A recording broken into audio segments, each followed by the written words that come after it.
Russian shells fall about us, these fields and furrows are instead ploughed by gun tracks and fighting men. Ukraine's National Guard leads us through the barrage.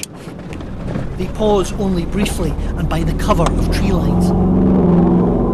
This is a war of artillery, of seemingly limitless firepower, and of scorched earth. The destruction is measured in the square kilometres. With phosphorus and cluster bombs, Russia burns and scores what it seeks to capture. A canopy of acacias gives some protection from drones, but from here onwards they must go on foot.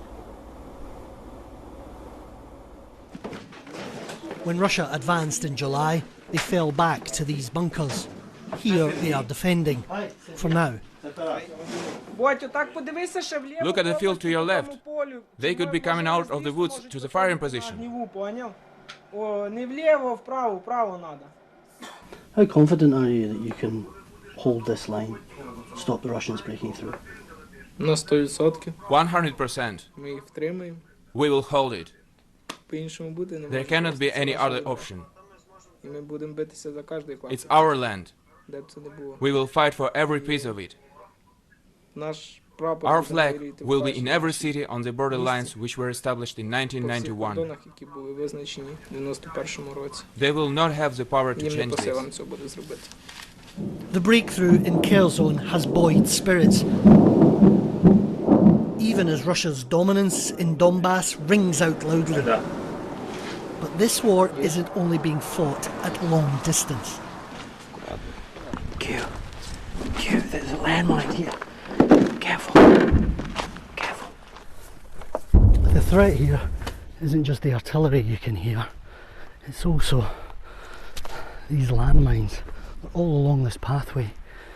That's why I'm following very closely in the footsteps of the men ahead. There's another one. They edge closer to Russian positions. Quiet. This is zero line, the front of the front line. Here they are eyeball to eyeball with the Russian enemy. So these are the same men that fought the Russians in Lysychansk and Severodonetsk. The big difference this time, they say, is manpower. Back then, they were outnumbered about 1 to 7. Now, it's 1 to 3. And as defenders, they like those odds. Russians? They're literally at the other side of the river.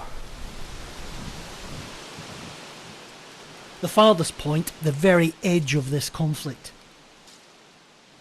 It's a lonely and deadly outpost.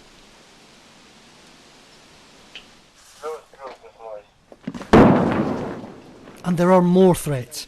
Some locals are ambivalent, others hostile to Ukrainian forces. But not Sergei. Where is your wife? Is it hard being apart? Yes. Every hour, every moment I miss her. It's difficult without her, because I love her, and she loves me. What a life. But I think we will get through it all. Everything will be for the better. It's in our nature as Ukrainians to succeed, no matter what.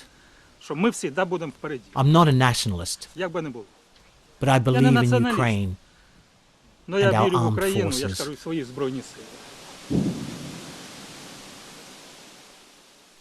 Despite the shelling, Yeva and her mother appear numb to danger. We can hear the shelling all around us. I am afraid. I have a small selection of medical supplies which could be helpful. If suddenly, God forbid, something happens to my child or to anybody at all, I will give them first aid and take them somewhere for further treatment. But at the moment, as long as I have strength, I want to stay at home. So for now, Yulia and Yeva will hang on here amid the illusion of a normal life.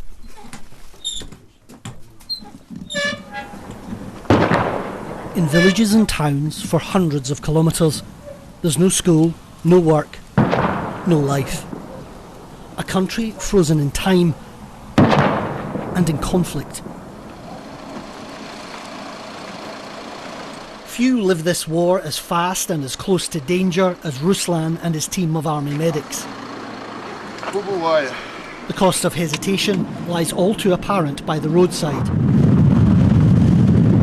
Speed is a matter of life and death for them and for their patients. Their ambulance can't afford to wait until the shelling stops. Unlike those around them, the vehicle isn't armoured. Fresh obstacles from Russian shelling appear in their path daily. Russians came and destroyed our roads. They destroyed our industry. They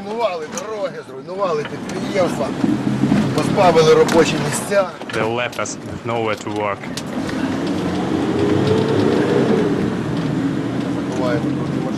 But there are times when even Ruslan and his medics have to take cover.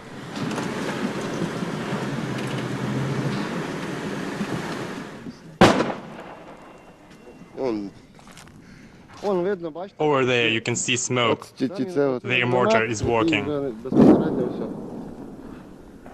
Ruslan, we can see Russian incoming mortar fire here. What do you do when you have casualties out there and this kind of firepower is coming in? What decisions do you have to make? We see the enemy, and the enemy sees us, but the enemy hides in the tree line there, disguising himself. We can't do that. Our ambulance is exposed. We have to pick up the injured and take them out.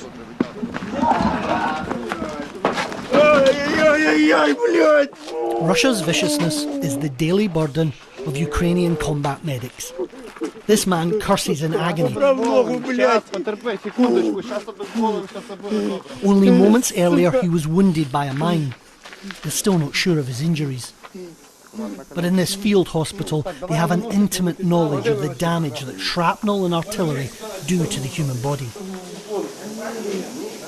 They are covered in blast wounds, their limbs broken. His colleague too has been hit. Time is critical here for two reasons: the patient's life, and the medics never know when more casualties will arrive. This is only a snapshot of the cost of this war. Without a decisive breakthrough, Ukraine's stalemate of suffering will endure. Quentin Somerville, BBC News, Donbass.